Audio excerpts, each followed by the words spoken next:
what do you want? If you could do anything, be anything. There were no obstacles, no barriers. You could just choose. What would you say? Maybe, you're not like someone who wants to be in speaking to thousands. Maybe, as already has been acknowledged, you just want to be happy and have peace because, man, COVID has robbed you of so much.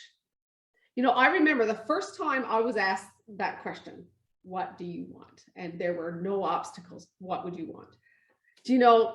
I was returning. The first time I was asked that question, I was on an airplane coming back from Africa. And it was one of those times where I said I was actually on my first speaking trip. And I said to my father-in-law, I would love for this to be my job, that I could think that I could use my story to help overcome, that I could use that to help empower and help others to overcome. And do you know what he said to me? What's stopping you? Man, I'm telling you, I've never been more annoyed, yet more intrigued by someone as I was in that moment. How dare he imply that I was holding myself back? Yeah, I got to do it once and a few times, and that was amazing, but I gave him all the excuses, and as I list them off, maybe you could relate. Who really gets to live out their dream anyway? Like, I can just quit my job? It's expensive to travel, and I can't afford that lifestyle. Like, someone's actually going to ask me to speak. Oh, and never mind, traveling is hard on me physically. I'm with the disability and all. It took me 3 months to get over that trip. Like, seriously. And here I am today asking you the question, what's stopping you? Why? Because I want to implore you to get off this bench. And today, as I dive in to tell you some of the things that kept me on the bench, I want you to have that question in your mind right alongside that thing, that burning passion that you would do if there were no barriers.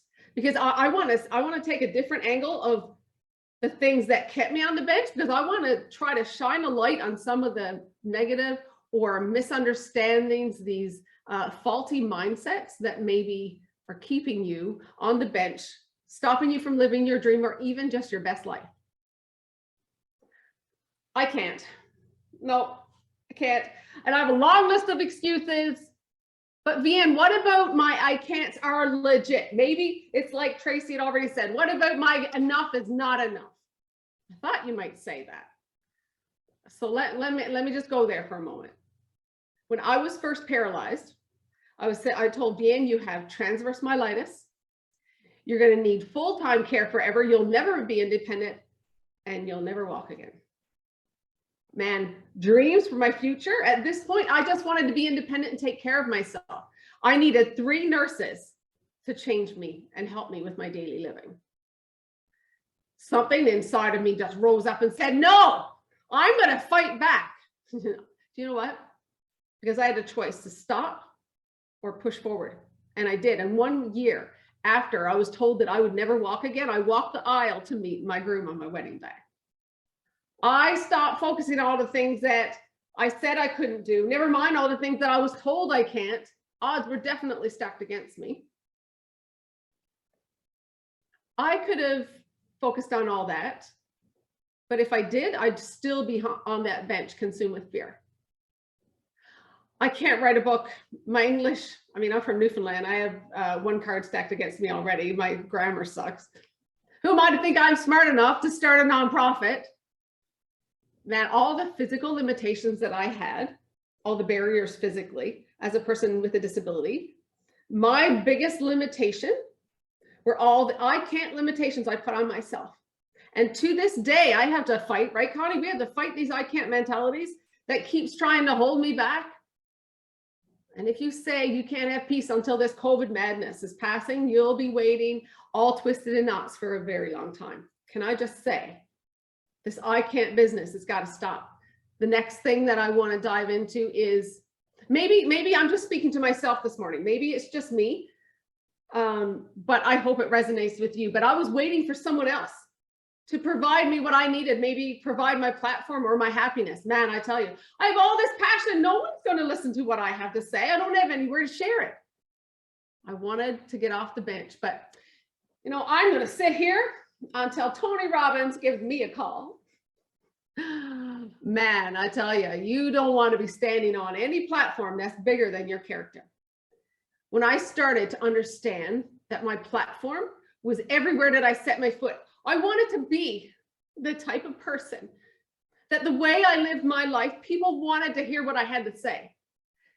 Can I tell you, a couple of weeks ago, I do Instacart religiously. And a few weeks ago, I was doing my Instacart order, and I usually am pretty on top of it. I know exactly what I want. I don't have any changes. Yeah, approve, and it's fine.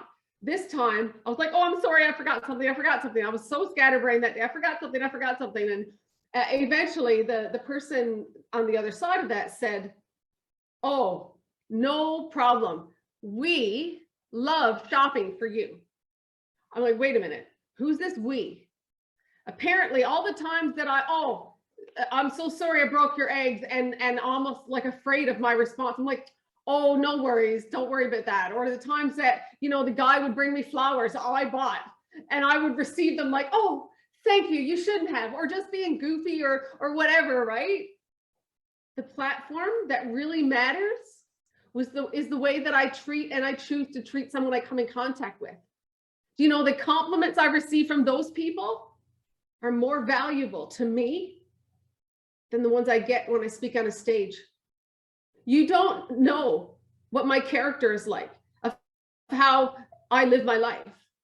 You don't need to get invited to speak on a platform to have a voice. You know, unless Connie invites me to speak at that Get Off the Bench event, I'm not going to share my heart. Do you have a social media account? Do you have at least one follower? You have a platform to share your voice, because that one person is following you. You have their influence. Start your YouTube channel. Do your live. Start talking. Listen, I'm speaking to myself. I need this. I'm speaking passionately because I need this today. Start talking to people in your community. Start that blog. Get what's out of you, inside you, out. But honestly, live the kind of life that people want to hear. I want to hear what she has to say. And as I wrap up, maybe this annoying, but hopefully intriguing call to action. As I end this today, let me tell you about this guy named Todd Henry. He actually founded Accidental Creative. It's a company that helps creative people generate ideas. And you know, he was asked a question. He said, do you know the most valuable land in the world? Do you know what it is? Todd was thinking, well, maybe it's the diamond mines of Africa, or maybe it's the oil fields in the Middle East. No, the man replied, it's the graveyard. Because along all of those people who were buried there were unfulfilled dreams, unwritten books. Yeah, that's for you, Trisha. Masterpieces not created, trips never taken, ventures not started, relationships not reconciled. That's the most valuable land in the world. So ladies, think about what you want. Come up with one action step today that you can do. Whatever needs to be decided, spoken, written, created. John Wesley tells us, do all of the good you can by whatever means you can, in all the ways you can, to all the places you can, all the time, to all the people you can, as long as you can. Because it's never been a better time than now. And I don't know if there's ever been a time better to do as Matthew Arnold said. Ladies, if there ever comes a time when the women of this world come together strictly for the benefit of mankind, it will be a force like this world has not yet known. Ladies, it's time. It's time to start saying, I can't. It's time to start waiting for other people to validate you or me. Trust me, I'm speaking, preaching to the choir. Or give me what I need, because this world needs you and the force that's in you today. So what do you want? But more importantly, what's stopping you? Thank you.